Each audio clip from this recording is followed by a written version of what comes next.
వెనకాల మతలబు ఏందో మరి నాకు అర్థం కాలేదు అధ్యక్ష. ఆ కమిషన్లు ఏమన్నా పోతాయని బాధలో ఉన్నారో ఏమో తెలియదు, కానీ అంత తీవ్రంగా స్పందించి టెండర్లు రద్దు చేస్తాం, రానివ్వము, మీరు ఈ 4 ఏళ్ల తర్వాత కాదు కదా, ఇంకో 40 ఏళ్ల తర్వాత కూడా అధికారంలో రారు, ప్రజలు మీ గురించి తెలుసుకున్నారనే విషయాన్ని అర్థం చేసుకోవాలి. కాబట్టి ఇట్లాంటి ఊకదంపుడు ఉపన్యాసాలకి, తాటాకు చప్పులకి ఎన్డీఏ ప్రభుత్వంలో భయపడే వాళ్ళు ఎవరూ లేదు అధ్యక్ష. ప్రజలకు అంతా వాస్తవాలు తెలుసు అధ్యక్ష. తర్వాత ఇంకో విష ప్రచారం చేస్తున్నది ఏంటంటే అధ్యక్ష, ఇది చూడండి అధ్యక్ష,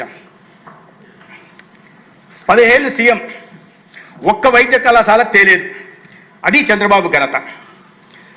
అధ్యక్ష, వీళ్ళు మరి ఏ లోకంలో ఉన్నారో ఏమో అసలు తెలుసా, లేదా వీళ్ళని ఎవరు గైడ్ చేస్తున్నారో ఏమో నాకు తెలియదు అధ్యక్ష. ఇక్కడ ఒక ప్రధాన విషయం చెప్పాలి అధ్యక్ష. చంద్రబాబు నాయుడు గారు 15 ఏళ్ళు సీఎం ఉన్నారు, ఒక్క వైద్య కళాశాల తేలేదు అని నిస్సిగ్గుగా ఈ పేపర్లో, అవినీతి పేపర్లో రాశారు అధ్యక్ష. వాస్తవాలు ఏంటంటే అధ్యక్ష, చంద్రబాబు నాయుడు గారంలో ఎన్డీఏ ప్రభుత్వం 2000-2004 ఉన్నప్పుడు 9 కళాశాలలు ఈ రాష్ట్రానికి వచ్చాయి అధ్యక్ష. చంద్రబాబు నాయుడు గారు ముఖ్యమంత్రిగా ఉన్నప్పుడు, 2000 వాజ్పేయి గారు ప్రధానమంత్రిగా ఉన్నప్పుడు 9 మెడికల్ కాలేజ్, వైద్య ప్రైవేటు గవర్నమెంట్ సెక్టార్లో 9 మెడికల్ కాలేజీలు వచ్చాయి అధ్యక్ష. మళ్ళీ 2014-19 మధ్య అధికారంలో ఉన్నప్పుడు మళ్ళీ 6 కళాశాలలు వచ్చాయి అధ్యక్ష.